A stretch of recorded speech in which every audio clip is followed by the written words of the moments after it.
स्वागत है आपका हमारे चैनल ESZ चेयर मैन्युफैक्चरर में। तो आज जो हम बात करेंगे कि आपका जो हाइड्रोलिक है, जो चेयर के नीचे लगा होता है, ये वाला पार्ट ये ब्रेक हो जाता है। तो इसका रीजन क्या है, मैंने एक पहली वीडियो बना रखी है, तो उसमें बताया हुआ है कि जब आप हाइड्रोलिक यूज करते हैं तो जैसे मैं इसको मिनिमम पे करता हूँ और फिर जब हम इस पे बैठते हैं, पुश करते हैं, तो फिर वो नीचे तक जाता है, तो वो ब्रेक होने का इशू रहता है। तो उसके लिए देखना है तो यहाँ पे वीडियो बना रखी है, आई लिंक पे आप रेफर कर सकते हैं। तो वो एक रीजन है, बट उसके अलावा भी एक दो रीजन है, उसके बारे में इस वीडियो में बात करेंगे। एक तो रीजन ये हो गया कि आप इस पे मिनिमम पे रखते हैं, बट ये दूसरा हाइड्रोलिक है, तो इसमें आप जब मिनिमम पे भी रखते हैं ना, तो ये आपसे काफी दूर रहता है। तो वो रीजन तो नहीं होगा कि जब ये लोहे वाला पार्ट इस वाले प्लास्टिक पे टकराता है, तो एक रीजन ये होता है कि वो ब्रेक हो जाएगा।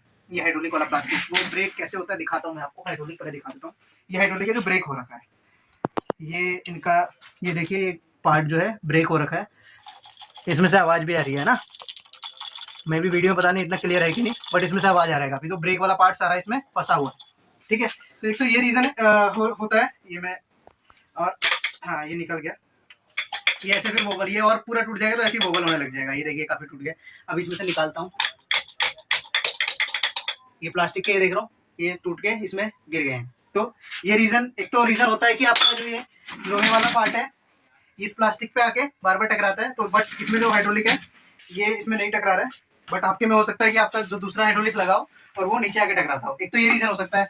दूसरा रीजन होता है कि आप इसको मैक्सिमम हाइट पे करके रखते हैं। तो मैक्सिमम हाइट पे करने से क्या होता है कि उसकी स्टेबिलिटी ना ठीक से रहती नहीं है। फिर आप इधर भी, जैसे आदत होती है पाँव ऐसे रख के, फिर कभी इधर हो रही है कभी उधर हो रही है, ये एक दो बार में नहीं होता है, बट अगर इसको बार बार यूज करेंगे ऐसे ही इस तरफ उस तरफ करने से, तो होता क्या है, ये जो लोहा वाला पार्ट है ये होता है, मैं इसको पूरा निकाल के, ये निकाला हुआ है, ये ऐसे होता है इसमें।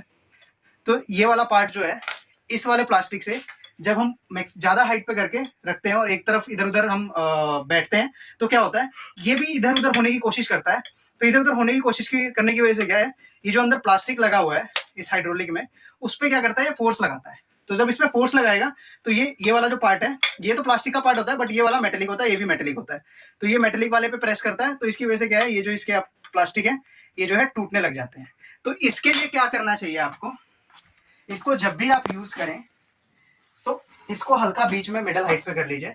अब ये आपका उतना अनस्टेबल नहीं होगा, ठीक है, बट अगर आप इसको पूरी हाइट पे कर लेंगे तो क्या होगा, इस तरह बैठेंगे उस तरह बैठेंगे, तो जैसा मैंने बताया, ये आपका लोहे वाला इस पे प्रेशर डालेगा प्लास्टिक वाला, फिर प्लास्टिक वाला क्या इस वाले लोहे पे आएगा और फिर इसके जो एजेस हैं वो ब्रेक होने लग जाएंगे और फिर ऐसे पार्ट में हो जाएगा, और कुछ टाइम बाद ये आपका पूरा ही ब्रेक हो जाएगा एंड ये ऐसे आपकी चेयर पूरी वॉबल करेगी। और फिर अगर ऐसा होता है तो आपको क्या करना है, ये जो कंप्लीट हाइड्रोलिक है, अलग से मैं दिखा देता हूँ पूरा, ये कंप्लीट हाइड्रोलिक है, आपको रिप्लेस करना पड़ेगा और हमारे पास मिल जाएगा अगर आपको चाहिए तो।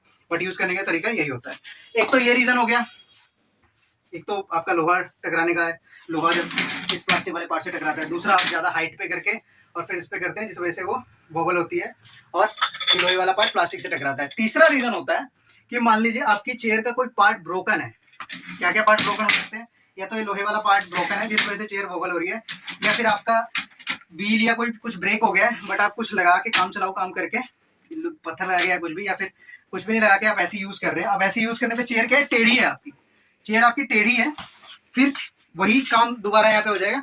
चेयर आपकी टेढ़ी है, टेढ़ी होने की वजह से हाइड्रोलिक भी ऐसे टेढ़ा हो जाएगा, टेढ़ा होने की वजह से ये क्या इस वाले प्लास्टिक पे ही जोर लगाएगा और ये फिर इस लोहे पे जोर लगाएगा, फिर इसके आपके एजेस टूटने के कारण वो टूट सकते हैं, ठीक है।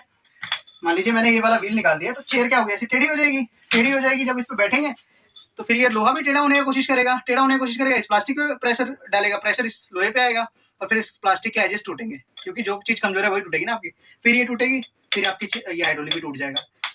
तो ये दो तीन चीजें, अगर आपकी चेयर पहले से ही डिसबैलेंस है तो उसको सही करवाएं, ठीक है। दूसरा, ज्यादा हाइट पे ना रखें, मीडियम हाइट पे रखें।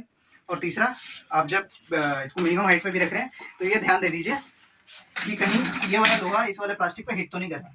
तो ये 3-4 रीजन अगर आप ध्यान रखेंगे तो आपका हाइड्रोलिक काफी लंबे समय तक चलेगा। और अगर बाई चांस ब्रेक हो गया तो आपको हाइड्रोलिक हमारे पास मिल जाएगा, उसके लिए आप एक बार डिस्क्रिप्शन रीड कर लेंगे और हमारे को आप रीच कर सकते हैं।